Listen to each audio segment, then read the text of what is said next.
इधर दिल्ली के राजा रघुवंशी हत्याकांड से जुड़ी बड़ी खबर मिल रही है। इंदौर के राजा रघुवंशी हत्याकांड में आज दिल्ली के सुप्रीम कोर्ट में सुनवाई होनी है। सोनम की जमानत के लिए सुप्रीम कोर्ट में याचिका लगाई गई है। वजह यह है कि निचली अदालत से जमानत मिली थी सोनम को, जिसे चुनौती दी गई थी हाईकोर्ट में, और जब वहां से भी राहत मिल गई तो अब दिल्ली में आज सुनवाई होनी है इस केस में। सोनम की जमानत को लेकर मेघालय सरकार जिस तरह से लगातार चुनौती दे रही है, सोनम जो फिलहाल जमानत पर है, बेल पर है, और मेघालय सरकार चाहती है कि वो सलाखों के पीछे रहे क्योंकि वो एक मर्डरर है।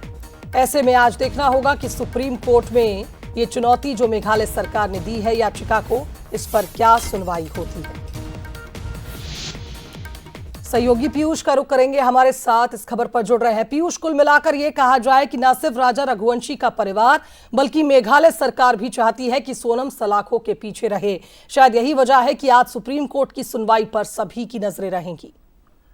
देखिए, बिल्कुल आज सुप्रीम कोर्ट में इस पूरे बहुचर्चित मामले की सुनवाई हो सकती है। जिस तरीके से मेघालय सरकार ने सुप्रीम कोर्ट का रुख किया है और उसके पीछे तर्क दिए गए हैं कि सीधे तौर पर जो सोनम रघुवंशी है उसने बहुत ही जघन्य तरीके से राजा रघुवंशी का मर्डर किया था और इसके खिलाफ मेघालय सरकार के पास, शिलांग पुलिस के पास में ठोस सबूत है। इस तर्क के साथ में सुप्रीम कोर्ट मेघालय सरकार पहुंची है और पहले निचली अदालत ने जिस तरीके से जमानत दी थी, हाईकोर्ट ने इस पर मुहर लगाई। उसके बाद में शुभांगी कहा जा सकता है कि अब सुप्रीम कोर्ट में दलील दी जाएगी कि किसी भी हाल में सोनम का बाहर रहना ठीक नहीं है, उसकी जो है वो जल्द ही उसे फिर से जेल भेजा जाए। कुल मिलाकर अब इस पर तमाम जो एडवोकेट्स हैं मेघालय सरकार की तरफ से, वो भी अपने तर्क रखेंगे और इस पूरे बहुचर्चित मामले में अब सुप्रीम कोर्ट का क्या रुख होगा ये भी देखना दिलचस्प होगा। लेकिन इस पूरे मामले को लेकर अब तमाम लोगों की नजरें हैं, खासतौर पर मेघालय सरकार और राजा रघुवंशी के परिजनों की।